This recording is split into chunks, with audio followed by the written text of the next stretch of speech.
right. Beautiful. Good afternoon, everyone. I'm going to start off right away with throwing a bunch of questions at you. What do you think of when I say the word shame? How about when have you felt shame? And then where did you learn about shame? Did you know that shame runs in families? Oh, yeah. And parents raised in shame raise their kids in shame.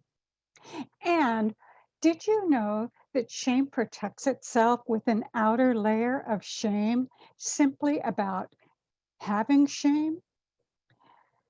So, finally, what if I were to say to you that when we develop a proneness to shame from early childhood, we're also unconsciously feeding our proneness to soul injury? Now, I'm going to say that again. When we develop a proneness to shame from early childhood, we are also unconsciously feeding our proneness to soul injury. So think about this. Children of parents who were raised in shame tend to raise kids who are shame-based. Parenting styles of their children tend to become shame-based as well. Finally, what many would call a panic attack is often a shame state that can come on seemingly both without provocation or outside influences. Did you believe that you can heal your shame? Do you believe that you can stop being afraid of who you are and who you are not? We live in a culture of shame. We are ashamed of everything that is real about us. We are ashamed of ourselves, of our relatives, of our incomes, of our accents, of our opinions, of our experience, just as we are ashamed of our naked skin.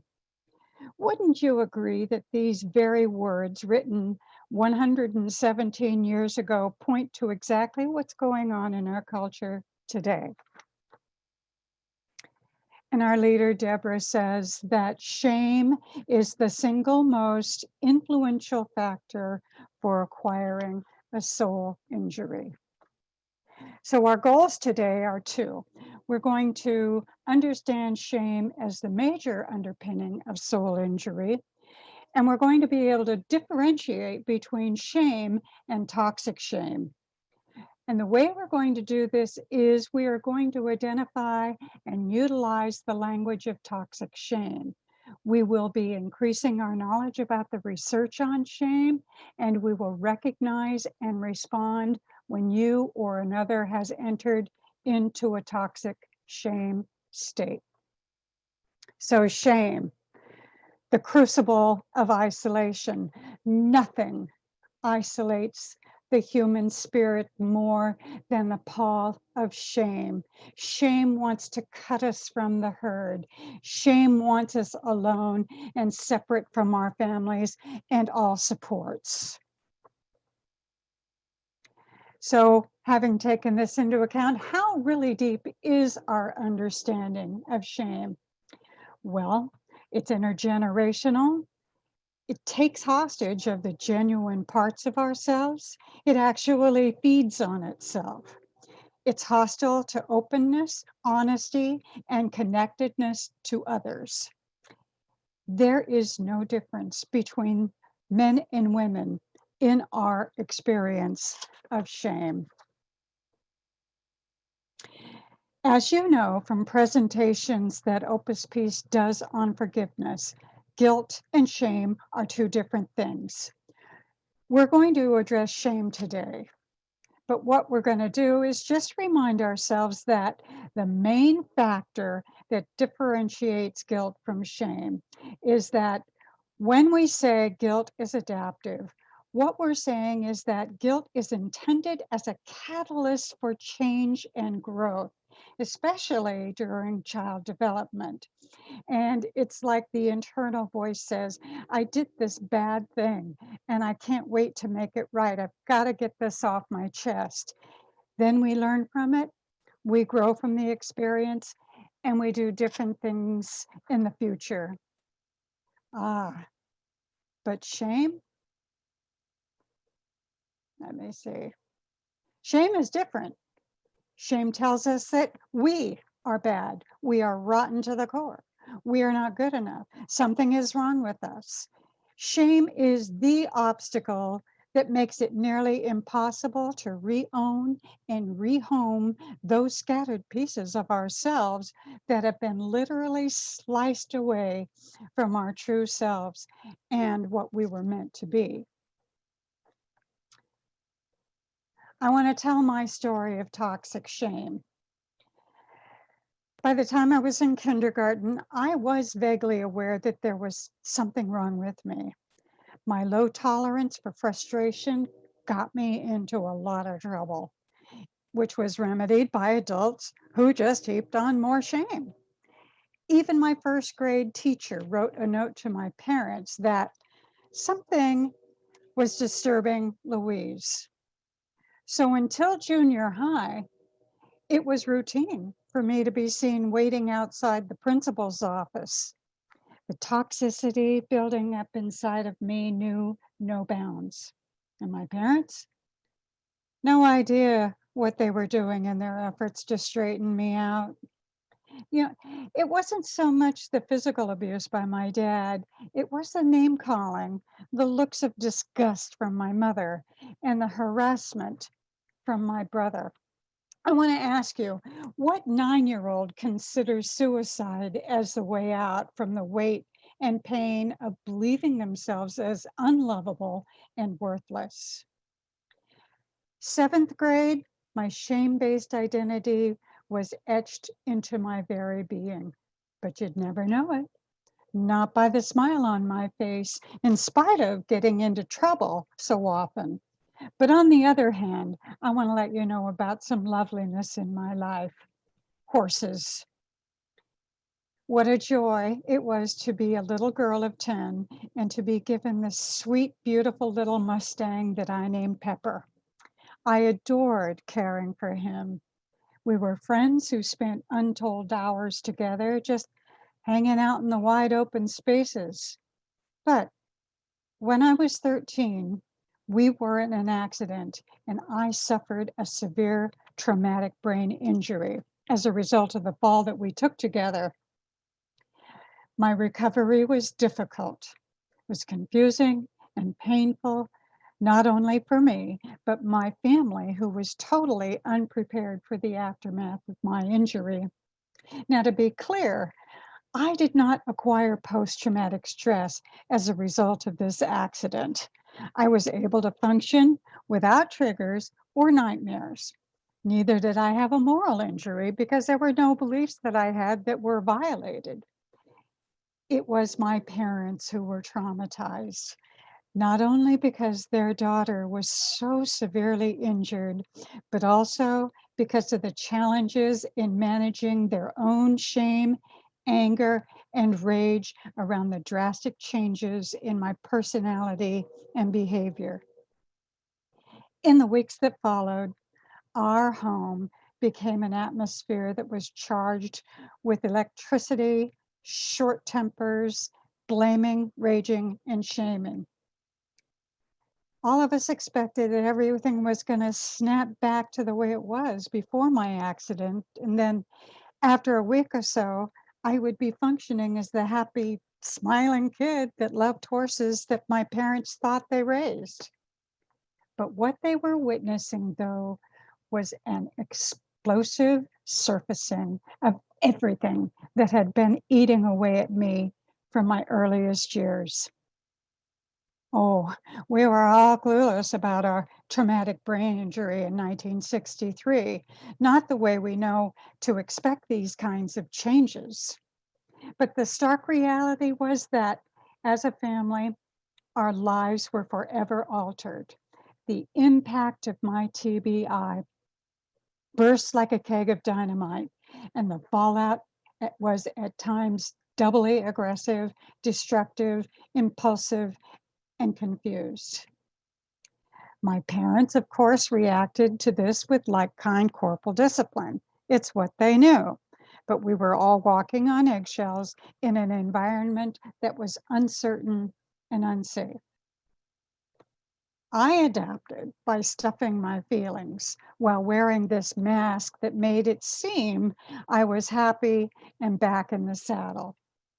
But I stopped asking for help and trusting that comfort and guidance would ever be available to me. Toxic shame eroded my sense of self, and the wound of soul injury began to tighten its grip upon me. By my late teens, what little remained of my genuine self had been suppressed and hidden away in a very dark place. To gain relief from my pain and suffering, I numbed out with behaviors that, as it turned out, were shaming unto themselves, and these became compulsive. Loving, secure attachments, practically nil. People pleasing was my middle name, and I was quite adept at shifting my behavior so that I could blend in with the environment. Job stability, not my forte, and I found myself within the grip of alcohol, turning out to be my favorite numbing agent. So this unconscious decision would stay with me and become troublesome well into my adulthood, even after getting sober at the age of 38. In adapting to a life without alcohol, I numbed myself with overachievement, both educationally and physically.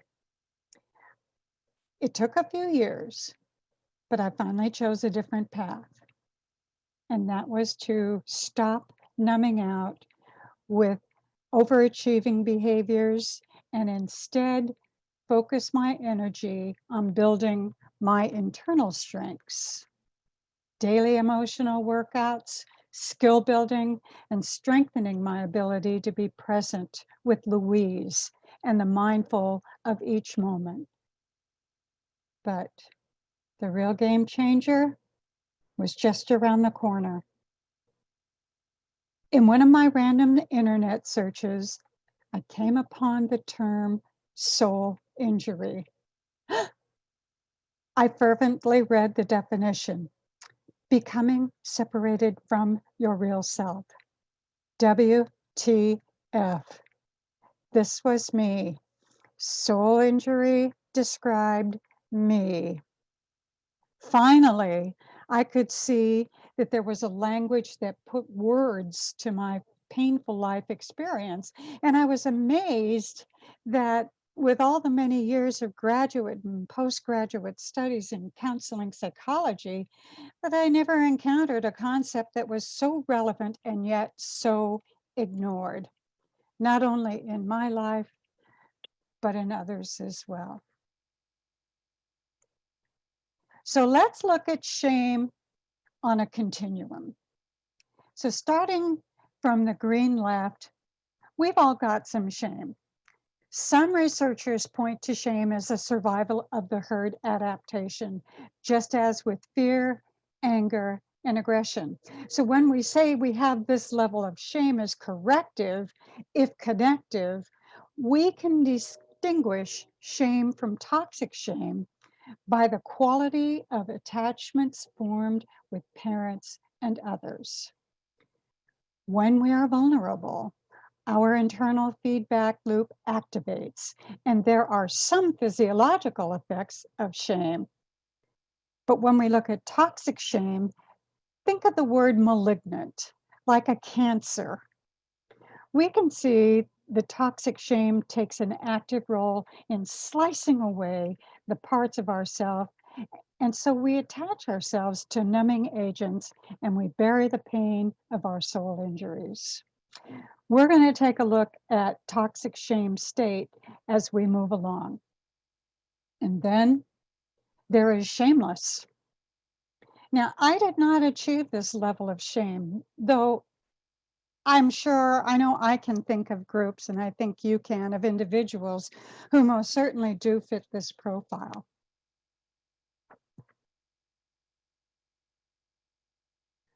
What we do with shame on an individual level has potentially geometric consequences for any of the social systems we occupy, be that our family, our place of employment, church, or larger community. So what did this mean for us? Think about it.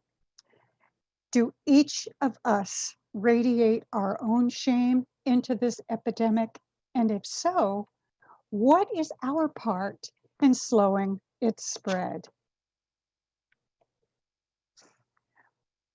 When we say shame is maladaptive, we know that shame is an emotion we want to hide and disown. It interferes with relationships and intimacy out of the simple terror of being found out. So there's this never-ending quest to deflect personal responsibility, shortcomings, failures, and setbacks onto someone else. Shame breeds a sense of being a victim. But for me, there was little, if any, awareness of how this characteristic of shame blocked my ability to connect with my real, genuine self and to experience wholeness and goodness and potential. In my own shame, I was forever sizing up others in comparison to myself. I carried the sense of envy of others, especially after my TBI, when seeing how much better others were managing their anger than I. I had a plan in order to preempt ridicule or criticism. Instead of atoning for my misdeeds, I buried them, I hid them, I sent them into exile. So in retrospect, I believe disowning parts of myself was my default setting, but I was not aware of what I was doing. But you want to hear some irony? It was when I was developing a presentation on trauma and borderline personality disorder that I collided head on with the reality that I have borderline personality disorder. Ugh, the shame. Here I am, a licensed mental health provider, coming to grips with this awful truth about me because so many mental health practitioners, including myself, bear this incredible prejudice surrounding borderliners. We get stereotyped as attention seeking and always in crisis. So I kept my diagnosis buried under the facade of just accumulating more accolades. I was elected to president of my professional organization and using the right kind of language as a great decoy to throw others off the scent. In short, in paper, I looked really good, but on the inside, not so much. Do you all know what it means to get a reprieve? What a relief it was for me to read that the very woman, one of my heroes in the mental health depression, who developed dialectical behavior therapy, one of the best practices approaching to working with borderlines, went public with her own story of living as a borderliner, hospitalizations, self-harm, and attempts at suicide. Hide, but don't seek. When set in motion, toxic shame insidiously and cumulatively supplants our genuine emotions through the slicing and dicing away pieces of ourselves. Now, imagine that, like me, by the age of 3, that it's possible that the seeds of toxic shame had already been planted and taking root. And as it was for me, that by first grade, shame becoming so implanted into the subconscious mind. And when anxiety, gut problems, and other somatic afflictions become the norm? This is all because of so much wasted energy in the game of hide but don't seek. These factors play a decisive role in developing what we call the toxic shame state.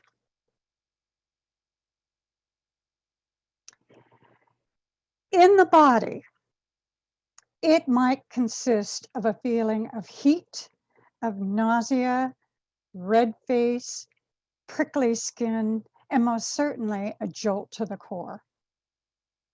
And because we lack understanding of shame's impact on our body, we are generally not aware that we are experiencing not a panic attack, but a shame state. There are some, including me, who have actually dissociated from this state because the pain was so unbearable. This was like the time in high school when it was announced that I hadn't been elected to be cheerleader. Ah, and now everyone knows that I'm just a bad person. I'm not popular. No one wants me around. I'm just not enough. I experienced all of the above, and then my consciousness faded into dark brown. I propped my chin on the palm of my left hand and I sat there with my ruminations. The next thing I remember is being nudged by the teacher who was asking me, was I okay? And then the realization that the classroom was empty, but for me and the teacher. You know what I did? Brushed it off, buried it, stuck a smile on my face, and I walked back to the next class. Finally, sometimes when struck by shame, a person just sort of wilts internally and emotionally, shrinking into a fetal state.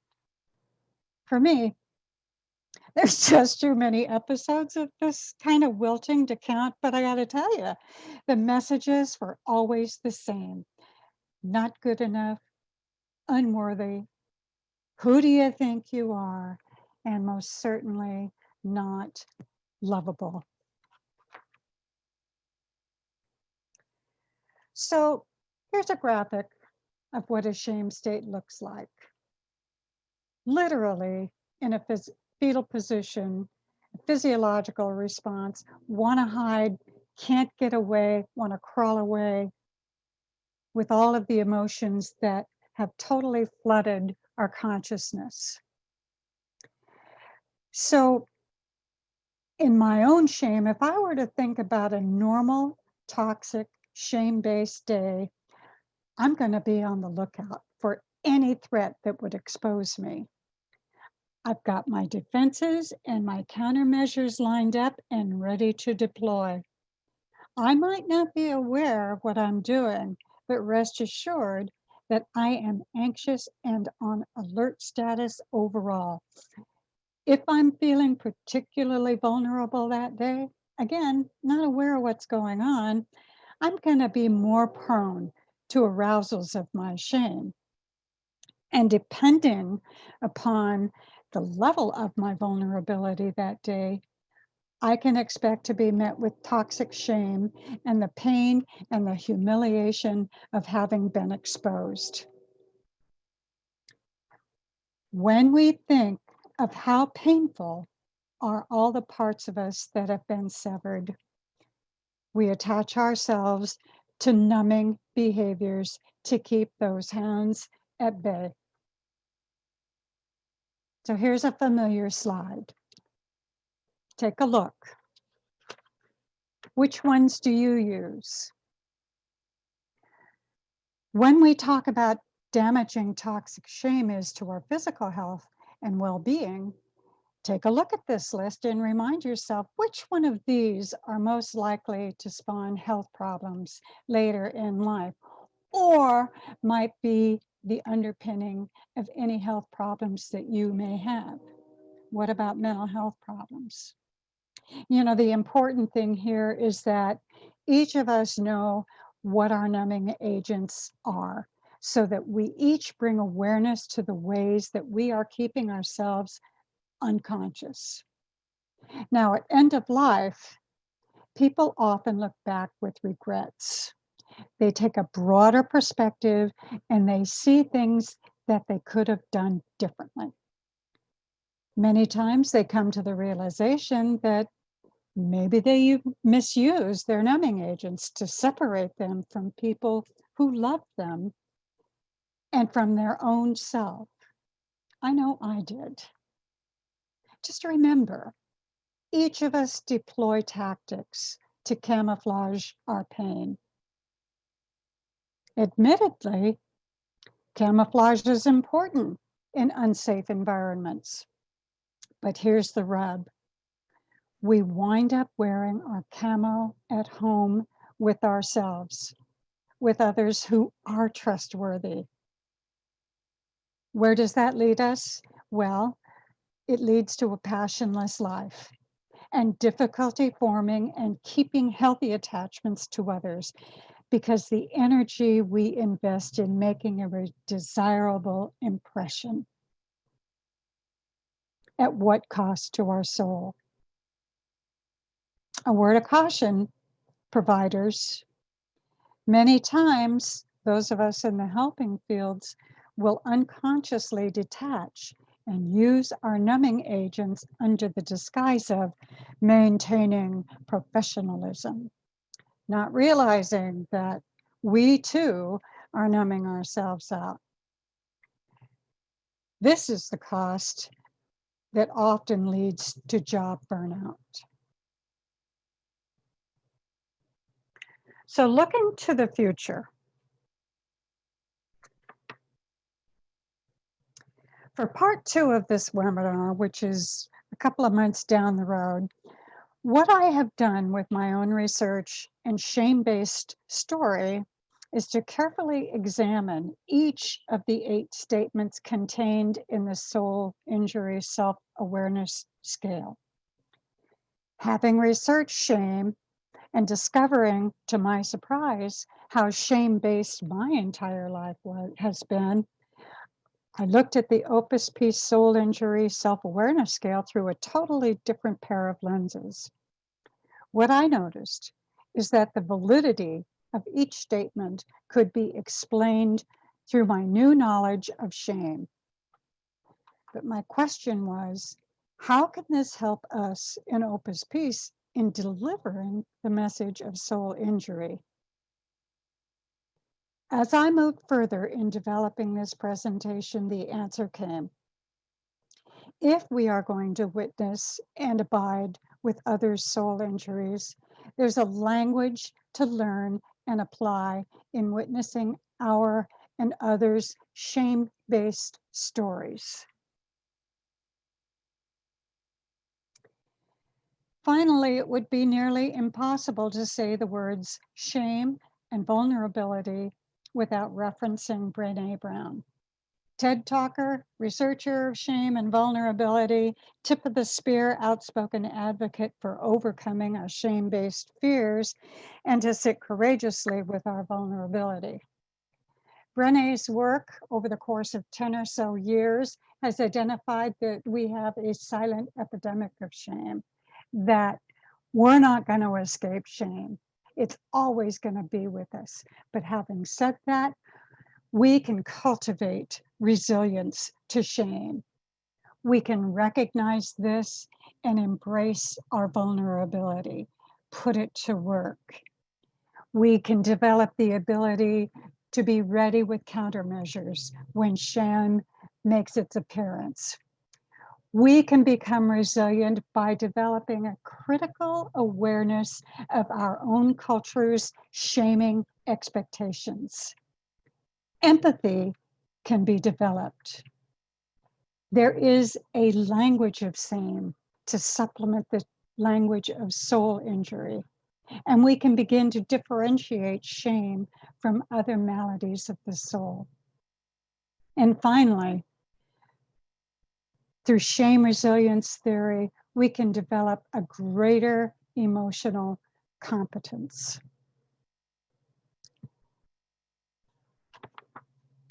So the next step for us is to examine this shame resilience theory and to be amazed and see how shame resilience theory aligns with the message of Opus Peace, especially in learning to sit with our fears and to step onto the pathway of soul wellness.